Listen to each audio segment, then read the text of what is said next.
I'm Rick James.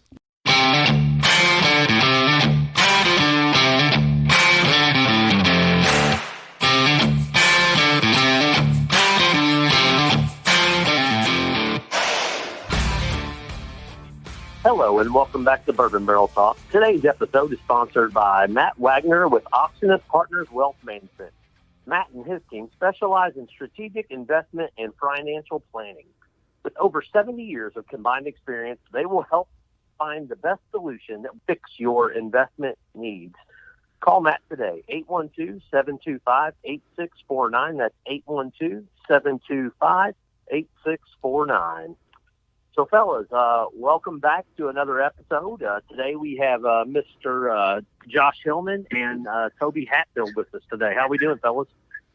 Glad to be here in quarantine land while we're all fighting the wonderful coronavirus pandemic. Yeah, doing well here as well. Cool. Yeah, you mentioned the whole pandemic thing. I saw a meme today that made me kind of laugh that somebody should do a song called Quarantine to Bush's Glycerine. So I thought that was kind of funny. I was trying to figure out what the lyrics would sound like on a song like that. That's goofy, I man. got nothing, man. I'm not a Bush fan, so I couldn't tell you what that even is. That's okay. You're at least old enough that you know who Bush is. That's the key thing here. If Jack Knopf was on the phone, he probably wouldn't even know who Bush was. He's a little young. How old is Matt? Right. I think Matt's in his late 20s. I want to say he's 28 or 29. So what do you, Josh, what are you drinking tonight? You mentioned something about stepping it down a little, or stepping it up a little bit, or stepping it down. Well, yeah, I told you guys that I started here at a post-quarantine work-from-home day with a little bit of the keg store-pick Knob Creek 120 proof Truffle Shuffle. Man, this stuff is good. So I started the night off with that. And then I said I backed it down a little bit to go to the Hancock's Reserve single barrel. And it's only an 88.9 proof. So backed it down a little bit. But, man, they're both really smooth. I'll tell you what, that Hancock's Reserve is just a solid pour. But it is such a low ABV. I mean, it was shocking that single barrel is so low that they water it down that much. It is, but you know what? It's pretty good. I opened it the other night for the first time, so tonight I'm coming back to it for my first time after initial open, and just really smooth. Got a nice flavor to it. Not a whole lot of burn, as you would expect with a low proofer. Right. Yeah. I'm sitting around here with the OGD 114 the other night when we were talking and had a few sips of this. It comes up and grabs you. You don't even realize that after just sitting here for a few minutes that all of a sudden you're like, wow, that really comes up and grabs you by your feet and just tries to knock you over. It's definitely at that 114 level. It's definitely got to be an easy sipper. You got to be careful. So I'd probably but put smooth, a block so of ice in it myself, but you guys probably make fun of me for putting a block of ice in it too. Hey, man, you enjoy bourbon how you like it. That's the one thing we've learned from this more than anything else, I think, is that people need to, take in their bourbon however they like it. I do typically like a block of ice, but actually I've been drinking this keg Truffle Shuffle pick here, just neat. And I tell you, it doesn't burn. It's smooth, and it's got some really good flavor to it. I don't know who's on the kegs pick for that team, but it was awesome. Todd, I think, has a pretty decent palate. I mean, Todd was one of the few guys that early on when he bought the keg, I mean, he did a really great job of procuring really good beer. And he's done a really good job now that the bourbon fad, I guess, is hit full on. I mean, he's doing a really good job with his picks. I did the Jack Daniels one that he did for Throw a Chair, and I don't even typically like Jack Daniels. I bought it for total tater satisfaction. That, and I'm a huge Indiana fan, but it's a really good pick. Well, in that box you picked up today from my house, there is a sample of the Truffle Shuffle, so hopefully you'll try it out and enjoy it. Yeah, I might just go crack that here in a second. I wanted to go ahead and mention to everybody, this episode's a little bit different than we've normally recorded. I'm here at my house, and Scott's at his house, and Josh is his house. So we're all recording from different locations. So the sound may be a little bit different for each individual person. And we're doing that obviously for the whole quarantine situation that we got going on here. But fortunately, all three of us have enough bourbon to get us through everything. So I think I'm probably the one with the least amount, but at least we have some to get us through, right? I'm all set up for the bourbon apocalypse. And, thankfully Larry Rice let us into his stash this last weekend. And oh my goodness, what a stash he had. I have no idea how he is able or was able to have that much bourbon stocked up with the quality that he had. I think a big thing with Larry is that he was smart. Like he's a really, really smart drinker. He's a really good businessman. And he put a lot of focus into when he went to go do all these picks. He did multiple things. Like he would go and buy 2 or 3 barrels at a time. So I think that gave him a lot of leverage in that capacity. The sad thing is that he's using this to kind of put himself in survival mode rather than being able to truly, truly thrive, which is it's kind of sad in some aspects, because the Pearl is one of those hidden gems that, if you're not part of the Louisville Bourbon group, you don't know it, and you don't realize that you can go there and get great pours at a great price all the time.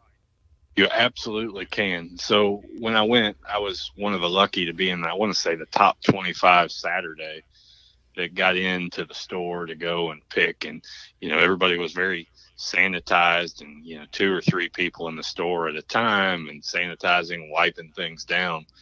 I got up and I started talking with Larry. I got a Weller Full Proof, my first ever. I got a bottle of the OWA 107 that Scott's now got in his possession. I got a Russell's. You guys know I love Russell's Reserve. I got a Kentucky Spirit that Scott tells me is like crack. What else did I get? Oh, I got 2 of my favorite Old Forester single barrels, picks 1 and 2. And I picked up a 1792 full proof single barrel.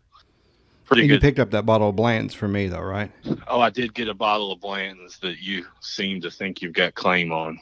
But it was a pretty good haul.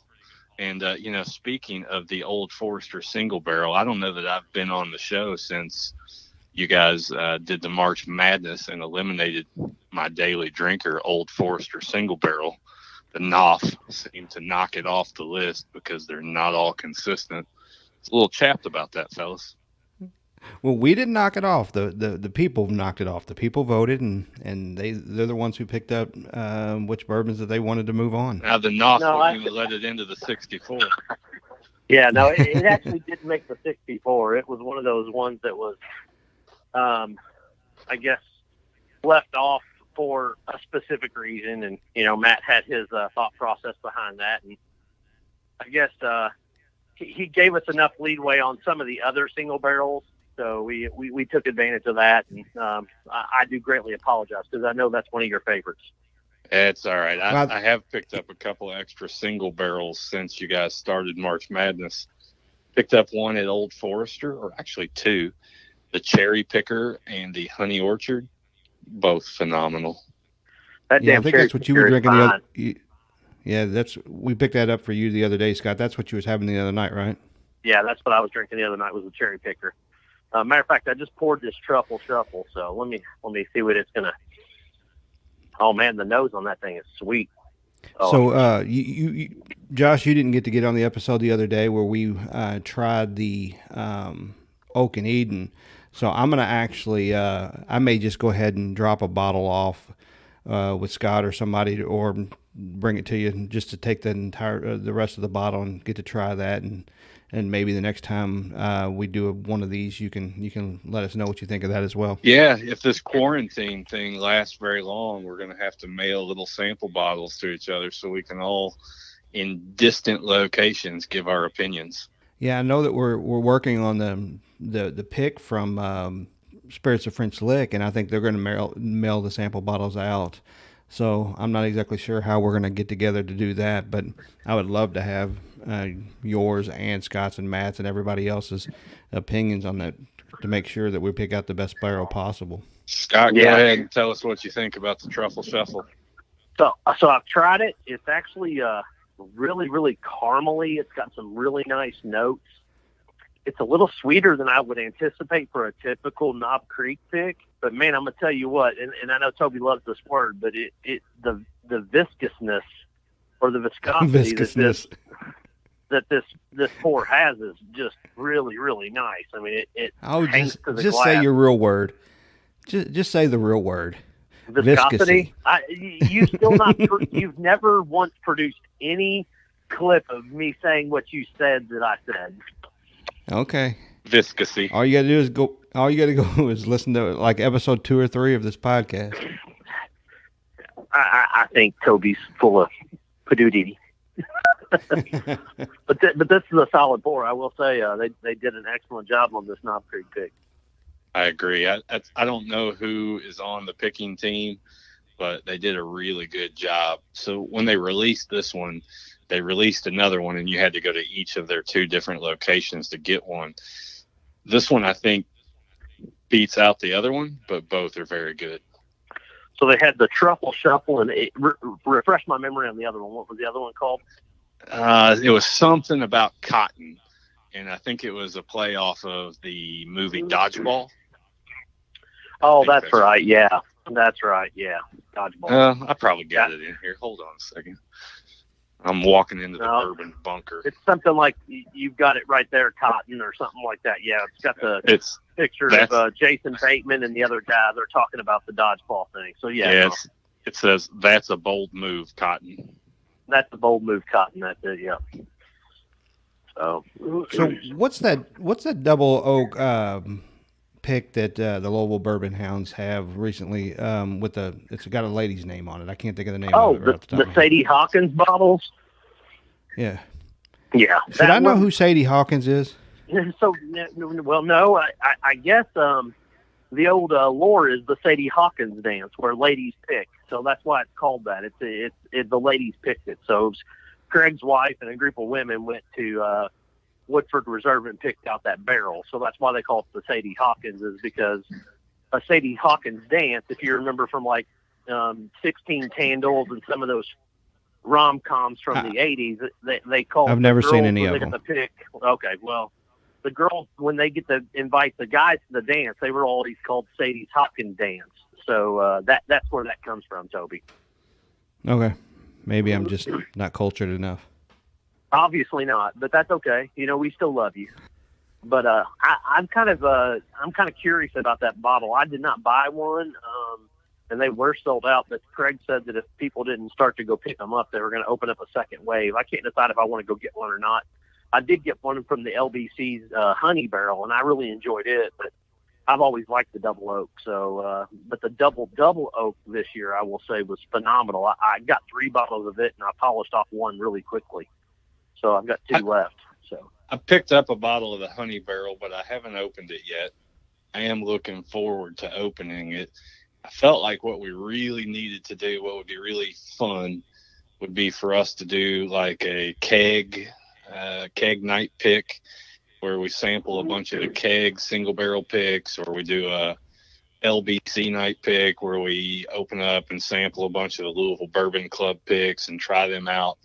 Because each of these groups seems to have a really different palate or a really different kind of selection that they use or criteria they use to pick their barrels and bottles. So I thought that'd be a really cool tasting night somewhere down the line when quarantine is over. Yeah. How long do you think this stuff is going to last? I mean, are we talking about before we're able to actually like visit people and talk and do things like somewhat normal? Or are you talking about like life being back completely to where it was before? I mean, to the point where we can actually get back together and do tastings and enjoy each other's company, even though that, Scott, nobody really likes you being around, but for the most part, everybody else gets along okay. But where we get together, do these podcasts, have a tasting where we don't have to worry about it or fret about it. I think 30 to 40. I've been drinking 120 proof bourbon each night just to make sure I'm sanitizing from the inside. There you go. So from that perspective, the quarantine's not been bad. It's given me a reason to make sure I'm drinking the higher proof bourbons. But I think we're probably in this for a month or two. Yeah, I was going to say 30 to 45 days is what I was going to say. See, and I'm kind of curious, and this gets off the topic of bourbon a little bit, but that's okay because sometimes it's good just to get to know each other. I can work from home and do my job just as well as I do in the office. I mean, I like the interaction with the people at work, but I don't need to be there. Scott works in a bank. Josh, you're an engineer working in the engineering office or whatever. How in the world are you guys going to do your job from home? You know, today was official day one of full quarantine from home for me. So yesterday I came home, got the desk all set up, and made sure I had all the connections to the networks and whatnot. And then today I literally spent 8 hours down in my room, about 12 feet away from my bourbon's bunker.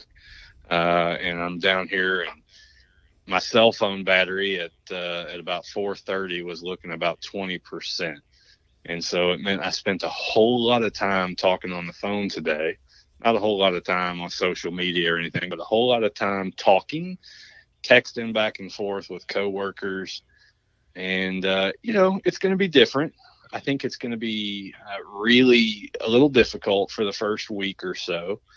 And then I think there's going to be some really good things that come out of this for everybody as a whole. We're learning to work differently. We're learning to work remotely, learning to work in some places more efficiently. I typically go to a whole lot of meetings. In an average week, I bet I go to 15, 16 meetings. And they could just be meetings in the office or meetings remote at other sites. And last week, everything went to GoToMeeting or Zoom or Teams. And this week it's a little more of that, a little more interaction via phone and email. And email was blowing up today. So it's going to be a different kind of experience.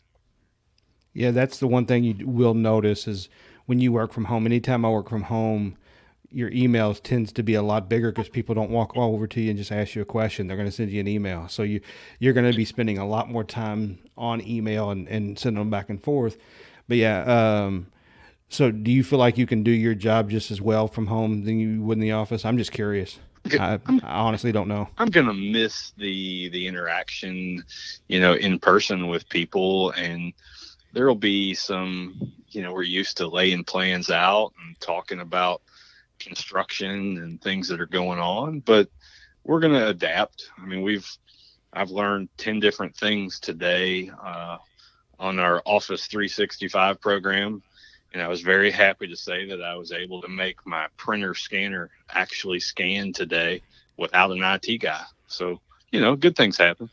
Yeah, a lot of those Office 365 products, the Teams and everything else, makes it a lot easier to communicate and have that conversation. So yeah, that should help out a lot. Scott, and that says a lot for Josh. How's it been for you? Well, I was going to say first, I'm going to piggyback off Josh. That says a lot for him because Josh, being even a self-proclaimed millennial, he is not a big tech guru. So the fact that he got stuff to work on his own is pretty cool. Hold on here. I'm not a self-proclaimed millennial. I am a millennial by birth, and I'm an old soul by proclamation. That is true. So, but I think that's funny that you actually had to do some stuff on your own and you figured it out. So that goes to tell me that we at least know you're a super intelligent guy because you figured it out on your own, even though you hadn't really had to worry about those type of things in the past. I had to use the old Google, and it worked. Hey, Google's amazing for those kind of things. Yeah. So as far as me, Toby, honestly, I could always work from home. I just don't do very well as far as not being in front of people or being with people. So I work better at work than I do at home, only because of the fact that my attention span is not very good at times. And I feel like if squirrel. Yeah, exactly. I can get lost in the weeds pretty easily on certain parts of my job.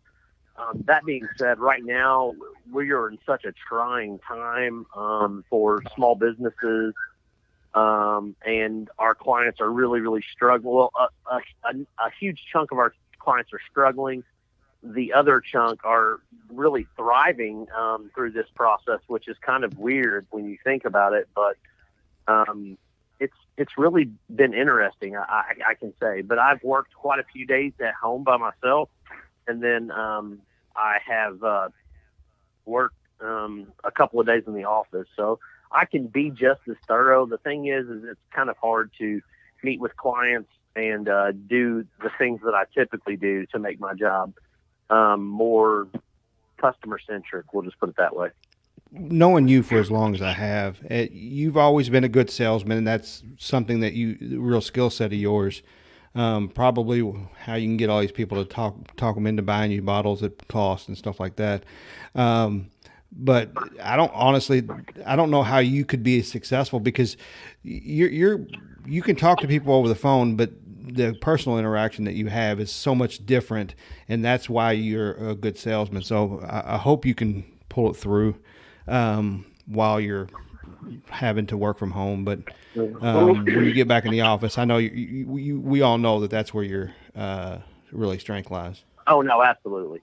And the good thing is too, is the bank at this point, we're looking at, hey, we want to take really, really good care of the clients that we have, and we want to look strategically at who we're going to bring on as new clients during this time frame, just because of the fact that, there's just so many unknowns with what's going to go on with the economy. Rates have jumped up, then down, and then really, really low down, and now they're starting to climb back up. So we're in an environment that we've not seen in quite some time, where rates are literally fluctuating, a quarter point or more, from day to day. And then, Treasury and prime and all those things are probably at pretty much all-time lows as far as I can remember, as long as I've been doing this. But yet we're still struggling in some capacity to get a hold on, the stock market and the other things that affect pricing to us for some capacity. You know what I'm going to miss the most while we're in quarantine of Corona land? Cracker Barrel. I love fried chicken and a country fried steak, a little bit of hash brown casserole mixed in there. I'm going to miss some Cracker Barrel, and I can't wait for them to open back up. So I made some hash brown. You can still get it to go, though, can't you? Go ahead, Toby. Yeah. I was just saying, you can get it to go, can't you? I could, but I'm in quarantine, man. The wife's got me on lockdown. Well, you can get DoorDash. Yeah, but then you're just introducing another person. I could be a bit of a germaphobe, too. So that's been my issue. My wife is way bigger of a germaphobe than I am, and I'm trying to be respectful of that, but it's been difficult in some capacity. And honestly, the worst part is she's actually more worried about me being a fat dude and, having some at least pre-existing type issues that, people that fight this virus will have to deal with more on a harsh level. Anybody that's obese or anybody that's a smoker, we like to say big boned. Yeah, I'm just fat. I mean, you remember the old frame that Glenn had in the Clipper back when we were kids? You's not fat, you's fluffy. I's fat. Now, I will say that the cook in me, or the chef in me, is coming out. I've had meatloaf, and it was leftovers 3 days in a row now, but that was darn good meatloaf. I was just say, so you've been cooking more and Mandy's been cooking less? That's right. I love to cook. I mean, but, we live in such a rush society of, you're worn out when you come home from being in 5 or 6 meetings in the day and not taking a break. And you don't want to come home and cook. But Sunday I made a meatloaf. I hadn't made one in probably 2 years, and it was really good. Well, that's good. You can tell I like to eat. We all love to eat. I think we all like to eat, yeah. So one of the things I wanted to bring up before we end this, this is going to be a much shorter episode than we typically have, because we're just kind of seeing how this works out with this more of a remote process. But Josh, you didn't get to, you didn't put a whole lot of influence in the bracket itself, because you weren't there the day when we went through the seating and everything and making sure we added certain certain bourbons in the field. I know we're currently voting on the Elite Eight. I think the Final Four gets released here in a couple days. What has been your biggest reaction to the overall bracket itself, other than not having certain ones in the field, and then seeing how it actually turned out so far? So I looked at the bracket, I think, a little differently than you guys. And you guys put a bunch of the unicorns. And I know you tried to separate the unicorns out from the achievable or attainable bottles, obtainable bottles. But I like to look at the daily drinkers, or what I consider the ones that you can go pick up on a shelf, and the ones that I've got access to. A few of my favorites, the Russell's Reserve, the Kentucky Spirit, the Old Forester 1910s or 1920s. I really thought that some of those have some great value to them. So when I was voting, and I went and voted each round, I was picking what I like to drink on a daily basis and what I can get my hands on a daily basis. I think in the last episode you guys did on March Madness, or maybe two ago, there was discussion about being shocked that certain bourbons overtook others. But I think people are voting from what they like and what they taste and what they get to know, because most people that are probably voting have not had all 64. And so when they're voting, they don't know if Pappy Van Winkle 23 year is really good. I've been told it's good, but I've also been told it's really like gnawing on a piece of wood. So I looked at it from my perspective of what I like. I voted that way. And honestly, it made me kind of happy to see some of the big boys go down. Yeah, the one that I thought was going to win the whole thing was going to be the Pappy 15, and it's still in the field. But the one that there's two 15 seeds that we had, 15 seeds are still left in the field in the Elite Eight, and they very well may make it through. I doubt that the Four Roses single barrel will make it through, but I have a feeling that the Old 55 will make it through the Final Four. It's kind of nice to see some of those ones, bigger ones, getting knocked out, because really, like you said, you can go over to Total Wine right now and pick up a bottle of Old 55. You can go pick up a bottle of Kentucky Spirit or 1910 or 1920. Those are the ones that I think that people really do like, and that would have the ability to knock off some of those. One Maker's 46 made a long run in there as well. I've got a bottle of the Kegs pick of Maker's 46, but I haven't cracked it open, so I'm going to have to wait until I try some of those to see what my opinion of Maker's 46 is. And Is that Breaking Bad one, Josh? It is. You know me, I'm taterific, and so when somebody slaps a sticker on the back of it, I got to go grab one. Yeah, no, I will tell you with that bottle especially, it's very, very reminiscent, because, Maker's is a weeder anyway. It's very, very reminiscent of like a Weller type product. It does not taste as hot to me as OWA, but it's definitely more sophisticated than what I would consider, the Special Reserve or one of the others.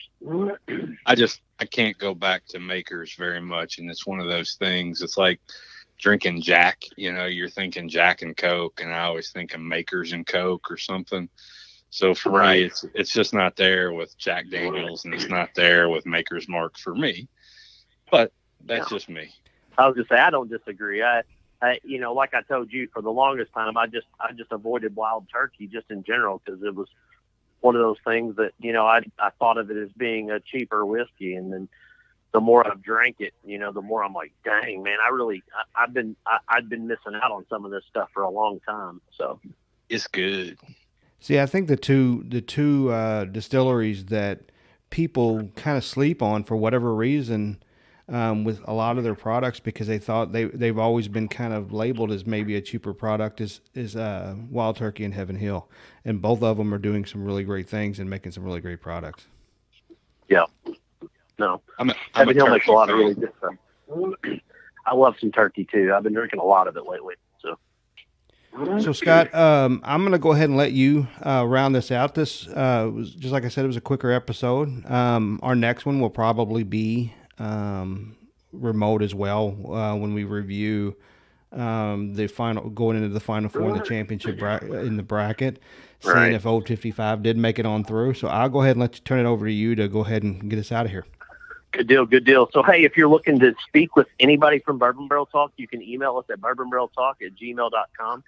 You can also DM us on Facebook. You can look us up on Instagram or Twitter. I think our Twitter handle is Bourbon Barrel T. So look us up, hit us up, tell us what you want, tell us what you like. We really, really appreciate the fans and the people that have been listening. Share our stuff. Do us a favor. So if you're enjoying what you're listening to, share it with your friends, your family members, and let them know, hey, you're going to get a consistent product out of these guys, because we really, really love bourbon. We love talking it. And, this is us signing off. Scott, Josh, and Toby. Thanks again. I'm Rick James.